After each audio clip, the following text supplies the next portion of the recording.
नमस्कार, hot topic में आपका स्वागत है। मैं हूं अखिलेश शर्मा। कांग्रेस ने मोदी सरकार पर प्रतिशोध की राजनीति करने का आरोप लगाया है। कांग्रेस के मुताबिक सरकार महंगाई और बेरोजगारी के खिलाफ 5 अगस्त को होने वाले प्रधानमंत्री निवास और राजभवनों के सामने उसके प्रदर्शन को रोकना चाहती है और यही कारण है कि कांग्रेस मुख्यालय की घेराबंदी की जा रही है। इससे पहले आज दिल्ली में यंग इंडिया के दफ्तर को ईडी ने सील कर दिया और कांग्रेस मुख्यालय के बाहर बड़ी संख्या में पुलिस बल की तैनाती कर नाकेबंदी कर दी गई। कांग्रेस का आरोप है कि यह देश का ध्यान ज्वलंत मुद्दों से भटकाने की सरकार की मंशा है, जो साफ तौर पर दिखाई दे रही है। और आज क्या हुआ ये देख लेते हैं ग्राफिक्स के जरिए। नेशनल हेराल्ड मामले में ईडी ने एक्शन लिया है। हेराल्ड हाउस, जो कि दिल्ली के बहादुर शाह जफर मार्ग में है, वहां पर यंग इंडिया प्राइवेट लिमिटेड के दफ्तर को ईडी ने सील कर दिया। ईडी ने वहां पर एक पोस्टर चिपकाया है जिसमें यह लिखा गया है कि बिना अनुमति के दफ्तर ना तो खोला जाए और ना ही यहां पर कोई प्रवेश करे। आपको बता दें कि ईडी ने कल यंग इंडिया के दफ्तर पर छापा मारा था और इस छापे की कार्रवाई आज सुबह तक 2 बजे तक चलती गई, ऐसा सूत्रों के हवाले से बताया गया है। और इसी के बाद दिल्ली में जो कांग्रेस का मुख्यालय है वहां पर पुलिस बल की तैनाती बढ़ा दी गई और वहां पर नाकेबंदी भी कर दी गई थी। और साथ ही ईडी सूत्रों ने क्या कहा है उस पर भी एक बार नजर डाल लेते हैं। यंग इंडिया लिमिटेड को सील करने को लेकर ईडी के सूत्रों ने जानकारी दी कि वहां पर जो तलाशी चली थी वो अधूरी रह गई थी। यही कारण है कि इसे आज पूरा किया जाना था और इसलिए सील बंद किया गया। आज पुलिस वहां पर गई थी और वहां पर पदाधिकारी नहीं मिले। यही कारण है कि ये जो सील करने की कार्रवाई है वो की गई। कल ईडी ने आपको बताया कि मल्लिकार्जुन खड़गे और पवन बंसल, जो कांग्रेस के वरिष्ठ नेता हैं, उन्हें वहां पर बुलाया था। वो वहां पर गए भी थे, लेकिन चूंकि वो यंग इंडिया के दफ्तर में नहीं गए इसलिए ईडी के मुताबिक तलाशी अधूरी रह गई थी, जिसे पूरा करने के लिए आज सील किया गया है। उन्होंने कहा है कि केवल यंग इंडिया लिमिटेड का दफ्तर सील किया गया है और बाकी जो बिल्डिंग में दूसरे कार्यालय चल रहे हैं जिसमें कि पासपोर्ट ऑफिस भी शामिल है, वो सारे अपना काम कर रहे हैं, उन्हें सील नहीं किया गया। और उन्होंने कहा कि जैसे ही छानबीन की प्रक्रिया पूरी होगी उसके बाद इस सीलबंदी को तोड़ दिया जाएगा, खत्म कर दिया जाएगा, ये ईडी सूत्रों की ओर से कहा गया। तो जिस तरह से कांग्रेस पार्टी कह रही है कि प्रतिशोध की भावना से सरकार काम कर रही है, इस पर चर्चा करने के लिए हमारे साथ अखिलेश प्रताप सिंह है, कांग्रेस के प्रवक्ता हैं, और साथ ही कैलाश सोनी जी बीजेपी के सांसद भी हमारे साथ जुड़ गए। आपका बहुत बहुत स्वागत है दोनों का एनडीटीवी इंडिया पर। अखिलेश जी, सबसे पहले आपसे शुरुआत करूंगा। अब से कुछ देर पहले एक प्रेस कॉन्फ्रेंस हुई, जयराम रमेश, अभिषेक सिंघवी सब उसमें नेता शामिल थे। साफ आरोप लगाया है जयराम रमेश ने कि प्रतिशोध की भावना से सरकार काम कर रही है। आपकी पहली टिप्पणी, जो आज पूरा घटनाक्रम रहा, सील किया गया यंग इंडिया के दफ्तर को, कांग्रेस मुख्यालय के बाहर बड़ी संख्या में पुलिस की तैनाती कर दी गई, इस पर आपकी पहली टिप्पणी। देखिए, एक ईस्ट इंडिया कंपनी इस देश में हुआ करती थी, ईस्ट इंडिया कंपनी पार्ट 1। उसने भी नेशनल हेराल्ड को सील किया था, बंद किया था। आज ईस्ट इंडिया कंपनी पार्ट 2 है इस देश में, उसने भी वही दोहराया है, क्योंकि सुल्तान को सवाल पसंद नहीं है।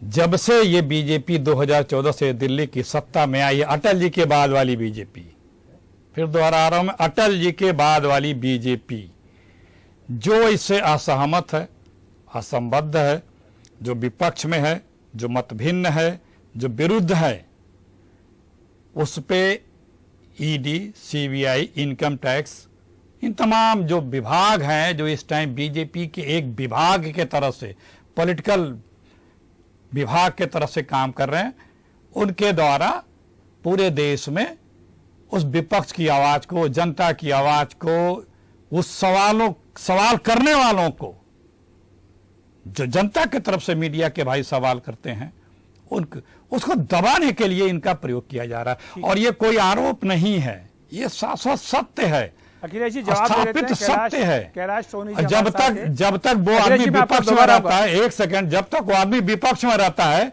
मेरा सेंटेंस कंप्लीट हो जाए, जब तक वो विपक्ष में है तब तक उसमें सब दोष मिलते हैं। और जैसे वो व्यक्ति इस बीजेपी रूपी कमल, कीचड़ रूपी कमल के दल में जाना जाता है, वो पाक साफ पवित्र और बेगुनाह हो जाता है। ठीक है कैलाश जी, आपका जवाब। अखिलेश जी कह रहे हैं कि जब तक विपक्ष में है तब तक वो दोषी होता है, जैसे बीजेपी के साथ आता है वो हर आरोप से बरी कर दिया जाता है। और जिस तरह से आरोप लगाया गया कि सरकार प्रतिशोध की राजनीति से काम कर रही है, इस पर आप क्या कहेंगे? जीवन भर कांग्रेस ने उनका टोटल इतिहास इसी आचरण का रहा है, इसलिए उनको सारे दल, सत्तारूढ़ दल इस प्रकार के दिखते हैं। हमारा यह कहना है कि हिंदुस्तान के इतिहास में पहली बार यह मिथक टूटा है कि केवल इस देश में गरीबों को सजा होती है। इस देश में बड़ा आदमी कोई भी अपराध करे उसके लिए कोई कानून नहीं है। न केवल श्रीमती सोनिया जी, बल्कि अभी आपने देखा कि अन्य और भी लोग, बड़े बड़े लोग, भ्रष्टाचार, पूर्व प्रधानमंत्री माननीय अटल बिहारी वाजपेयी जी का सपना था भ्रष्टाचार मुक्त सरकार, और वर्तमान में यह सौभाग्य है देश में कि ऐसा न्याय करने वाला नेतृत्व प्राप्त हुआ है कि जिनकी इच्छा शक्ति चाहे कोई भी हो, भ्रष्टाचार के मामले में जीरो टॉलरेंस। अब इसको आप ईस्ट इंडिया कंपनी की, ये डेमोक्रेसी है साहब, या कोई अन्याय कर रहा है, गलत कर रहा है तो इसके लिए ऑप्शन है आपके पास। अभी बहुत महंगाई पे चर्चा हुई, इतना हो हल्ला हंगामा हुआ पार्लियामेंट के भीतर। कांग्रेस महंगाई के ऊपर किस तरह का अपना पक्ष रख पाई, ये सारे देश ने देखा है। कैलाश जी, अखिलेश जी कुछ कहना चाहते हैं, क्योंकि आपने कहा है कि अगर कोई चाहे तो वो इसको चुनौती दे सकता है अदालतों में। अखिलेश जी, बात ये कही जा रही है कि जो भी ईडी कार्रवाई कर रहा है वो इस मामले में दम है, अदालतों में मामला गया, वहां से आपको राहत नहीं मिली, इसी कारण ईडी ने सारी कार्रवाई की है। थोड़ा गौर से सुनिएगा। रटा रटाया व्हाट्सएप यूनिवर्सिटी का इन्होंने हमारे भाजपा के मित्र ने पढ़ दिया, बताया कि कोई बड़ा आदमी भ्रष्टाचार में अब पहली बार है कि बच नहीं पाया। इनके 70 मित्र, साहब के 70 मित्र 7 लाख करोड़ रुपए के देश से भगा दिए गए हैं। भागे नहीं है, भगा दिए गए हैं। 11 लाख करोड़ रुपए इनके मित्रों के माफ कर दिए गए हैं। कई बैंक को ये चाट चुके हैं। आसाम के मुख्यमंत्री जैसे ही इनके दल में जाते हैं पवित्र हो जाते हैं। बिहार के डिप्टी सीएम, पूर्व डिप्टी सीएम जैसे वो पवित्र हो जाते हैं। राजस्थान के एक सीएम, कितने नाम गिनाऊं। उत्तर प्रदेश में तो बाकायदा कानून लाए ये लोग विधानसभा से कि भाजपाइयों पे 20,000 मुकदमे, 20,000 भाजपाइयों से मुकदमे वापस लिए गए। और अब सुनिए, ये कहते हैं कि जिस मामले में ईडी कार्रवाई कर रही है, 2016 में इसी ईडी ने फाइल को क्लोज किया था रिटर्न में अपने पत्रावलियों में। इनकम टैक्स ने क्लीन चिट दी थी। ये लोग इलेक्शन कमीशन गए थे, उसने भी कहा था कोई अनियमितता नहीं हुई है। ईडी को क्या राइट है, जब तक कोई कंप्लेंट न किया बता देंगे किसी ने कंप्लेंट की है, किसी ने रिटर्न डिपार्टमेंट ने कंप्लेंट की है, कोई वित्तीय अनियमितता हुई है, क्यों नहीं। लेकिन साहब को आपत्ति है तो अब जांच करोगे, ऊपर से जो आता है वो करना है। कैलाश जी, आपने सुना होगा अखिलेश जी कह रहे हैं कि आपके दोहरे मापदंड हैं भ्रष्टाचार में कार्रवाई को खिलाफ। जो आपके साथ आता है वो बरी हो जाता है, जो आपके खिलाफ है वो दोषी आप मान लेते हो। दूसरा जो आरोप है अखिलेश जी का, और कांग्रेस पार्टी ने भी अब से कुछ देर पहले प्रेस कॉन्फ्रेंस में लगाया कि 5 तारीख को जिस तरह से वो प्रधानमंत्री निवास, राजभवनों के सामने प्रदर्शन करने जा रहे हैं महंगाई बेरोजगारी के खिलाफ, इसी को लेकर के, इसी को रोकने के लिए सरकार ने ये पूरी कार्रवाई की है। देखिए अखिलेश जी, आप जिनका कह रहे हैं कि इतने करोड़ लेकर के भगा दिया गया, अरे पहले ये तो बताओ कि इनको फाइनेंस किसने किया और कहां तक अडानी अंबानी का आपने किया नाम लेकर के आप अपने पापों को ढांकोगे। अभी राजस्थान में जमीन देने का एग्रीमेंट अभी इसी 2-3 दिन के भीतर किसने किया, कहां तक अडानी और इनकी बात करोगे।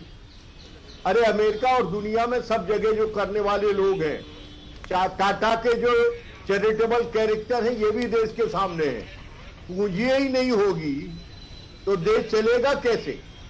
लेकिन इनको फाइनेंस किसने किया, गलत फाइनेंस किसने कराया, इस पे कार्रवाई होना चाहिए, चाहे कोई भी हो। लेकिन कैलाश जी, सवाल ये उठा है नियम कि विरुद्ध आखिर ईडी को ऐसी क्या हड़बड़ी है कि संसद का सत्र चल रहा है, कांग्रेस का विरोध प्रदर्शन होने जा रहा है, उसी समय पर वो वहां पर छापा भी मारते हैं, सोनिया गांधी को भी बुलाते हैं, राहुल गांधी को भी बुलाते हैं, और इतना ही नहीं दफ्तर को सील भी कर देते हैं।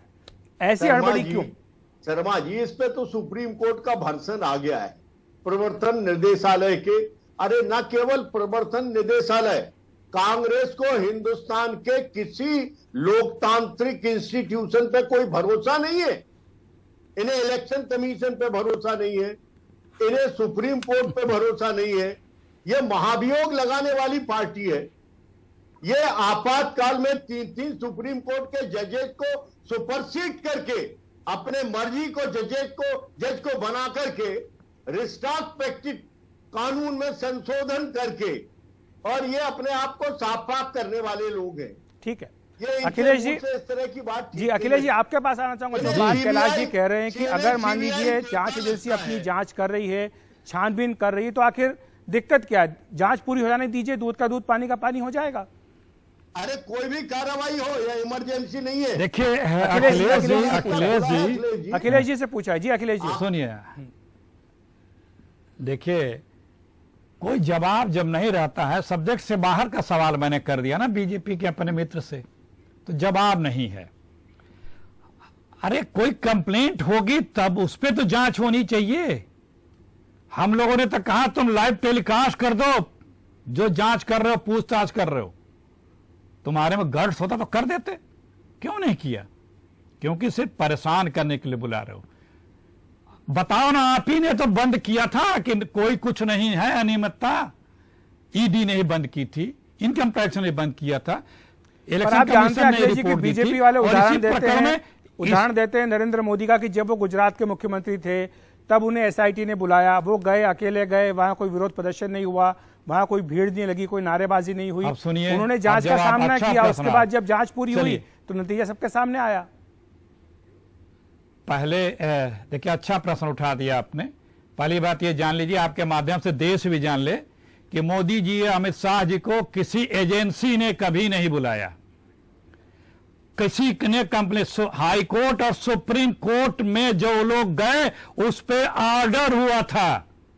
ये सरकारों के द्वारा कभी नहीं किसी सरकार की एजेंसी द्वारा बुलाए गए।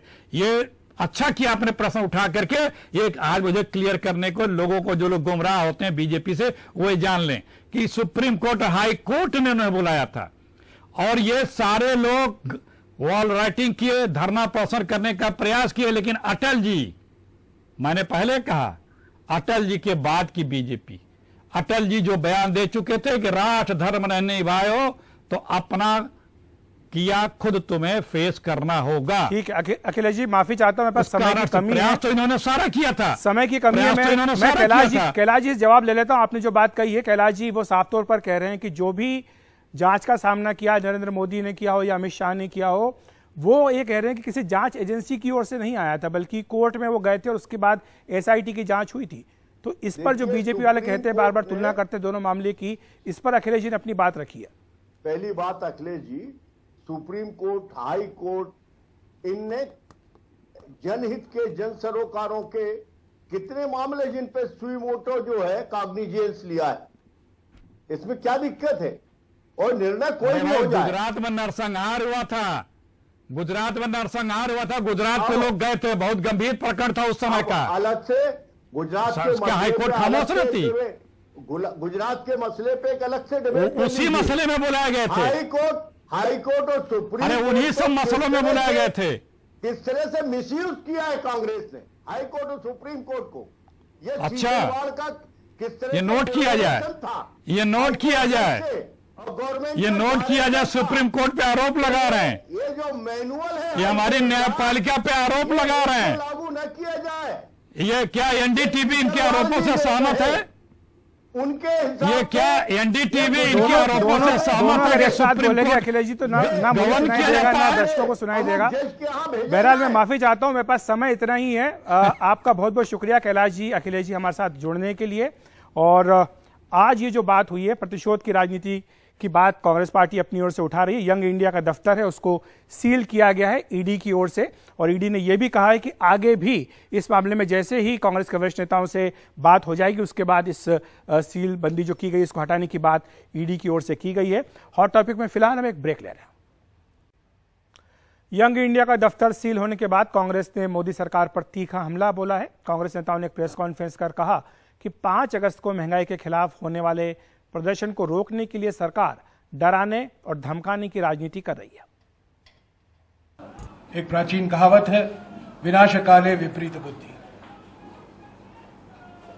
ये विनाश काल है। महंगाई, बेरोजगारी, जैसा कि माकन जी ने कहा, खाद्य पदार्थों पर जीएसटी, इसके खिलाफ हमने अपनी आवाज उठाई है।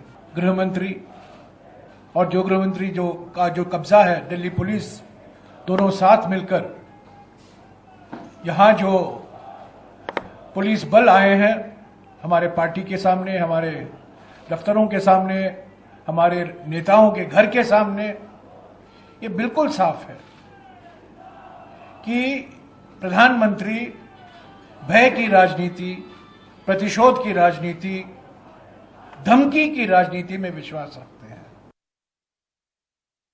तो हॉट टॉपिक में इतना ही। नमस्कार।